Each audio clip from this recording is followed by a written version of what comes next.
নমস্কার, Surajit academy YouTube চ্যানেলে আপনাকে স্বাগত জানাই। আপনারা যারা উচ্চ মাধ্যমিক পরীক্ষার যারা রিভিউ এবং স্কুটনিতে যারা আবেদন করছেন, আপনারা প্রত্যেকে 10টি গুরুত্বপূর্ণ সমস্যার সম্মুখীন হচ্ছেন। আর এই ভিডিওর মাধ্যমে আমি আপনাদেরকে সেই 10টি গুরুত্বপূর্ণ সমস্যার সমাধান সূত্র বলবো। কিভাবে আবেদন করতে হবে, কি নিয়ম রয়েছে সেই বিষয়ে অলরেডি ভিডিও রয়েছে আমার চ্যানেলে। এই ভিডিও ডেসক্রিপশন বক্সে সেই ভিডিওর লিংক দিয়ে দেব। যারা কিভাবে আবেদন করতে হবে প্রসেস জানেন না, তারা সেই ভিডিওটি দেখে নেবেন। এই ভিডিওর মাধ্যমে আপনারা যারা বিভিন্ন সমস্যার সম্মুখীন হচ্ছেন, যারা আমাকে কমেন্ট করেছেন, তার সমাধান সূত্র বলবো একের পর এক। এক নম্বরে বলবো, যারা 2024-এ উচ্চ মাধ্যমিক পাস করেছো, তোমাদের রেজিস্ট্রেশন ইয়ার কত লিখবে সেটা নিয়ে কিন্তু আমাকে অনেকেই কমেন্ট করেছিলে।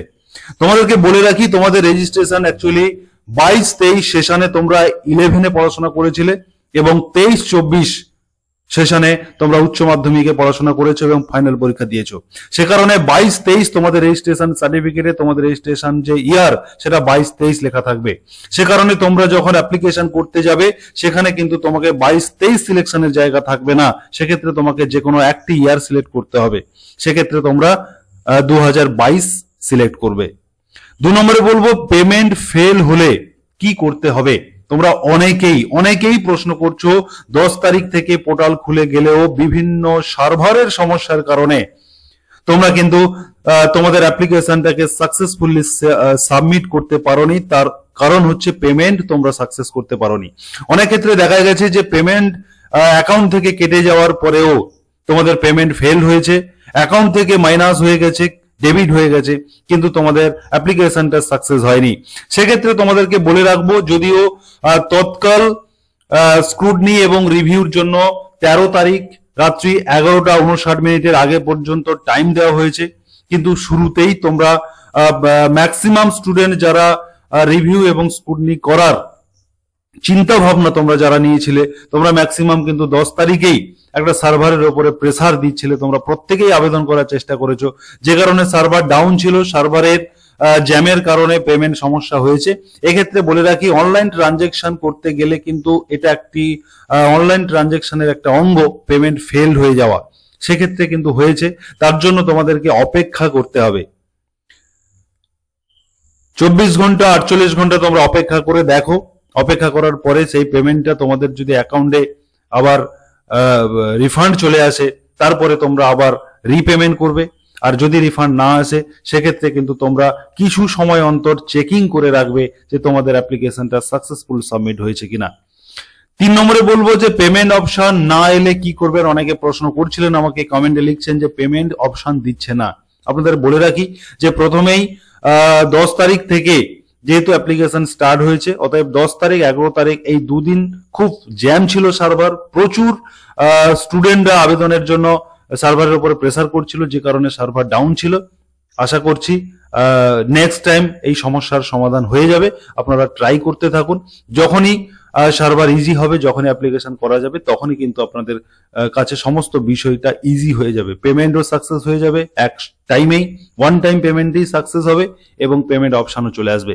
4 নম্বরে বলবো, সব সাবজেক্টে পিপিএ করার পদ্ধতি কি রয়েছে।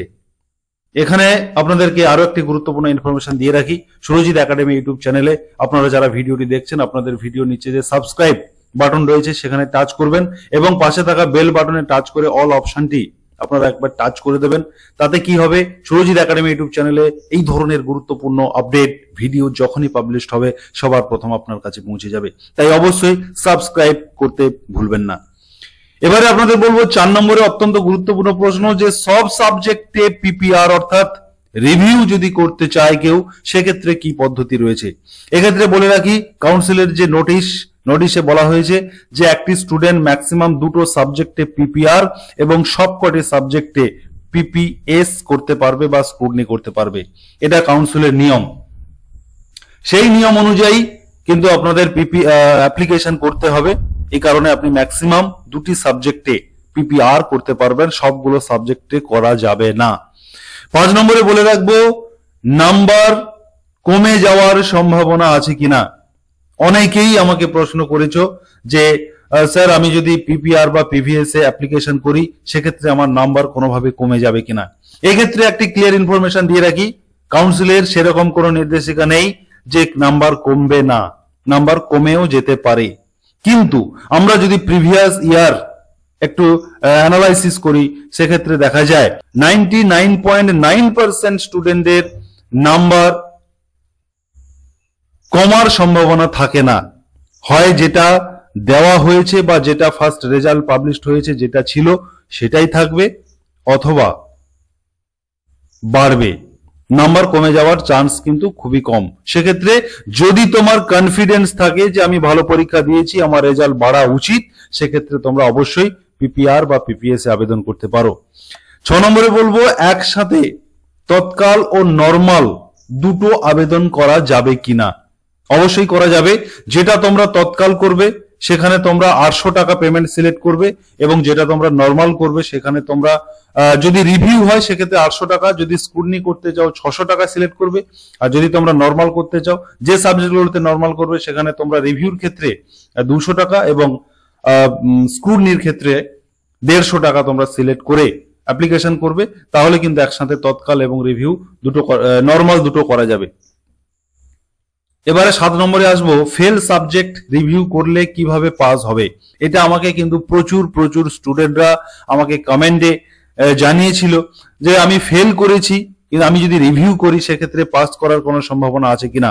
বিষয়টা হচ্ছে যে রিভিউ করলে নাম্বার বাড়তে পারে, এটা যেমন ঠিক কথা, তাহলে যে সাবজেক্টে তুমি ফেল করেছো, যারা ফেল করবে সেই সাবজেক্টে কতটা কম নাম্বারে ফেল করেছো এটা একটা কিন্তু ফ্যাক্টর। যদি তুমি 1, 2, 3, 4, 5-এর মধ্যে ম্যাক্সিমাম যদি তোমার ফেল হয় সেক্ষেত্রে রিভিউ করলে বাড়তে পারে। কিন্তু এমনটা যদি ঘটে তুমি 10 নাম্বার 15 নাম্বারে কম পেয়ে ফেল করেছো, সেক্ষেত্রে রিভিউ করলে বা স্কুটনি করলে এতটা নাম্বার বাড়ার চান্স কোনোভাবেই থাকে না। 8 নম্বরে বলবো নতুন মার্কশিট কি করে পাবে। এটা কিন্তু অত্যন্ত গুরুত্বপূর্ণ প্রশ্ন। তোমরা যারা করছো যে আমি অ্যাপ্লিকেশন করলাম, রেজাল্ট কি করে পাবো, মার্কশিট কি করে পাবো, এটা একটা গুরুত্বপূর্ণ প্রশ্ন। তোমাদেরকে বলে রাখি, রেজাল্ট তোমরা যে ওয়েবসাইট থেকে তোমরা রিভিউ স্কুটনি আবেদন করবে সেই ওয়েবসাইটে লগ ইন করে তুমি তোমার রেজাল্টটা দেখতে পাবে। এটা 1 নম্বর। 2 নম্বর, যদি তোমার রেজাল্টের কোনো চেঞ্জ হয় সেক্ষেত্রে তোমরা স্কুলের সাথে কন্ট্যাক্ট করবে, স্কুল কাউন্সিল থেকে তোমাদের জন্য মার্কশিট এনে দেবে। এবং 9 নম্বরে বলবো একজন কতবার আবেদন করতে পারবে। এটা কিন্তু অনেকেই প্রশ্ন করেছিল, সেক্ষেত্রে বলে রাখি একজনের জন্য একবারই আবেদন করা যাবে। একজন স্টুডেন্ট যখন সে রেজিস্ট্রেশন করছে তখন তার মার্কশিট নাম্বার, তার ইনস্টিটিউশন কোড, তার রেজিস্ট্রেশন নাম্বার দিয়ে সে রেজিস্ট্রেশন করছে বা অ্যাপ্লিকেশন করছে। সেক্ষেত্রে দ্বিতীয়বার যখন সে অ্যাপ্লিকেশন করতে যাবে সেক্ষেত্রে কিন্তু তার অ্যাপ্লিকেশনটি অলরেডি এক্সিস্ট এটা দেখিয়ে দেবে। সে কারণে তোমরা প্রথমবার যখন অ্যাপ্লাই করবে তখন খুব সতর্কভাবে অ্যাপ্লাই করো, কোনোভাবেই যেন মিস্টেক বা কোনো ভুল না হয়। 10 নম্বরে বলবো রেজাল্ট না এলে কি করবেন। এমনটাও যদি ঘটে যে অ্যাপ্লিকেশন করা হলো, রিভিউ করা হলো, স্কুটনি করা হলো, কিন্তু রেজাল্ট এলো না, সেক্ষেত্রে কি হয়। এক্ষেত্রে বলে রাখি যে রেজাল্ট আসবে না এমন কোনো কথা নেই, রেজাল্ট 100% আসবে। সেটা যদি একই থাকে তাহলে একই থাকবে, যদি চেঞ্জ হয় তাহলে কিন্তু অবশ্যই রেজাল্ট সেকশনে রেজাল্ট দেখতে পাবে।